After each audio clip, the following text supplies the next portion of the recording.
adalah umum bahwa orang yang memiliki sesuatu tentu ingin merasakan nikmat dan manfaat dari sesuatu yang dimilikinya itu. Apa gunanya punya radio bagus kalau telinga tuli? Apa gunanya punya sepatu mahal kalau tidak punya kaki? Apa guna punya televisi berwarna, gambarnya terang kalau mata pun buta? Demikian juga iman. Apa arti iman itu kalau kita belum bisa merasakan nikmatnya, indahnya, manisnya iman? Orang yang merasakan manisnya iman, manis rasanya ketika dia sujud. Manis rasanya ketika dia berlapar dan berhaus melaksanakan ibadah puasa. Manis rasanya ketika dia harus menginfakkan sebagian dari harta yang dimilikinya. Manis ketika dia melaksanakan wukuf di padang Arafah, berhaji untuk Allah. Manis melaksanakan apapun yang menjadi tuntutan dari nilai imannya itu. Untuk bisa merasakan nikmatnya, manisnya, indahnya iman, Rasulullah sallallahu alaihi wasallam mengajarkan kepada kita salasun man kunna fihi wajada halawatal iman. Ada 3 perkara.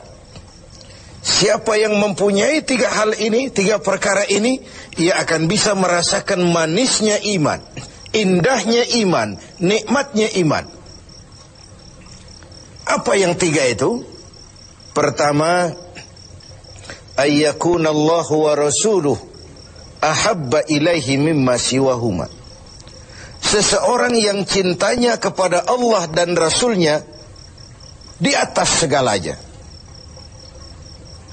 Kita diberikan hati, dalam hati bertumpu sejuta rasa. Apa yang paling dominan di hati, itulah yang jadi kecenderungan kita. Bahwa kita cinta harta benda, tentu. Kita cinta tanah air, itu pun bagian dari iman.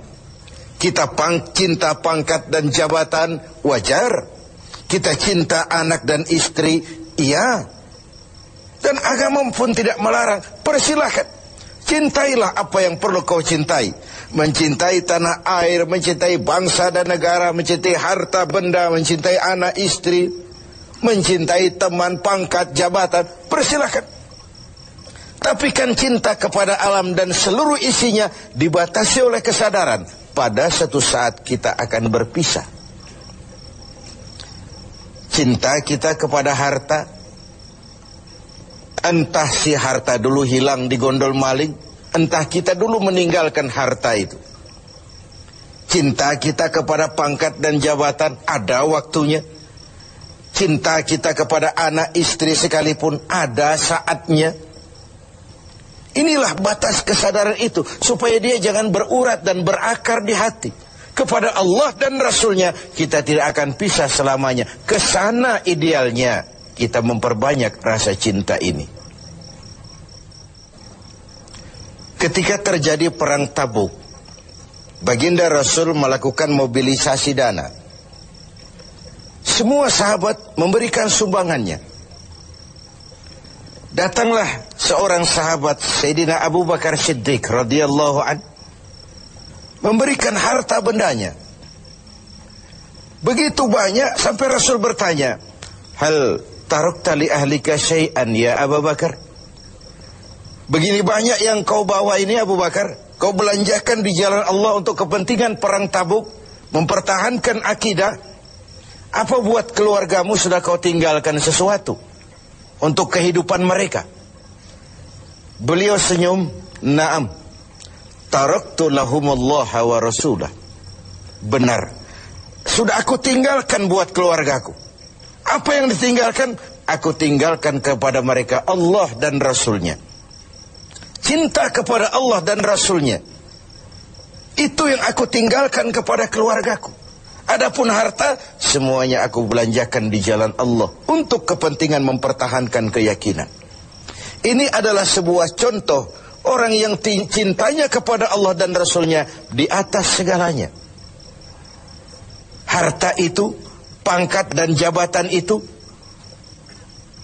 semua kekayaan materi yang kita miliki itu, kalau sudah memenuhi panggilan Allah dan Rasulnya, semua mengalir. Semua mengalir. Dari sana dia datang dan ke sana juga dia akan kembali. Inilah keyakinan terhadap inna lillahi wa inna ilaihi raji'un. Dari Allah segalanya datang, ke jalan Allah juga, kepada Allah juga semuanya akan kembali. Jadi kalau cinta ini sepenuhnya sudah kita gantungkan kepada alam dan isinya, cinta benar kita kepada pangkat dan jabatan, sehingga sulit melepaskannya, akhirnya terkena penyakit megalomania, sindrom power syndrome. Sulit balik jadi orang biasa, sudah kadung jadi pejabat tinggi. Sulit melepas pangkat dan jabatan, dengar mau ada mutasi, gerasak gerusuk, cari mbah ini, cari mbah itu. Bawa ayam putih, bawa kambing hitam, macam-macam dilakukan. Sebagai cermin bahwa jabatan itu berakar di hati, sulit untuk melepaskannya. Orang yang cintanya kepada Allah dan Rasulnya, kalau satu saat dia harus melepas yang dia sayangi, dahulu pun ketika terlahir ke alam ini, tidak ada harta yang saya bawa. Kalau sekarang saya harus melepasnya, innalillah wa inna ilaihi raji'un. Dahulu pun ketika terlahir ke alam ini, tidak ada pangkat dan jabatan yang saya sandang. Kalau sekarang saya harus melepaskannya, innalillah wa inna ilaihi raji'un. Oh, itu cuma sekadar titipan dari Allah saja. Disinilah lapang dadanya seorang mukmin ketika dia menempatkan cinta Allah dan Rasulnya di atas segalanya. Ini yang pertama. Yang kedua, untuk merasakan manisnya iman itu, wa ayyuhibba 'abdan la yuhibbuhu illa lillah. Dia cinta kepada sesama hamba, cintanya karena Allah, bukan karena kepentingan. Kalau sudah cinta karena kepentingan, sebatas kepentingan terakomodir, kita loyal, kita taat, kita setia, kita cinta. Begitu kita merasa kepentingan kita diabaikan, kita jadi musuh nomor satu. Pantas saja kalau dalam panggung politik ada pameo, tidak ada teman abadi. Yang ada tujuan abadi, kepentingan abadi. Hari ini teman, besok lawan. Hari ini disanjung, besok digusur. Agama mengajarkan cintai sesama hamba karena Allah, bukan karena kepentingan, bukan karena mencari kehormatan diri, tapi karena Allah saja. Kau di jalan Allah, kau saudara saya. Kau keluar dari jalan Allah, sampai sini saja kita. Bersaudaranya itu karena Allah. Islam membebaskan manusia dari ras, diskriminasi, dan ikatan akidah jauh lebih kuat daripada ikatan darah. Tidak ada persaudaraan yang lebih kokoh selain persaudaraan yang diikat dengan nilai-nilai akidah.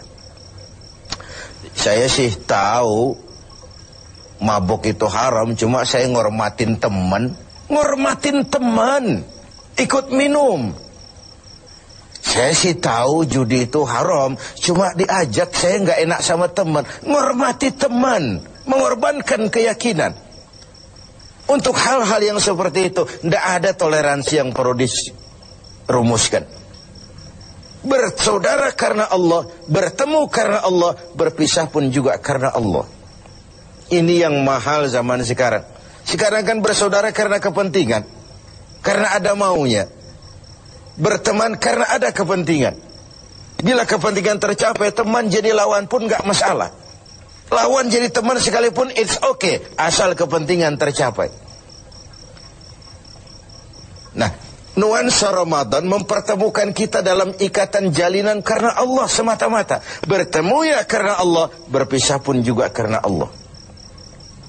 Ikatan kekeluargaan kita sebagai bangsa memang nyaris rapuh. Berbagai konflik di daerah belum kunjung selesai.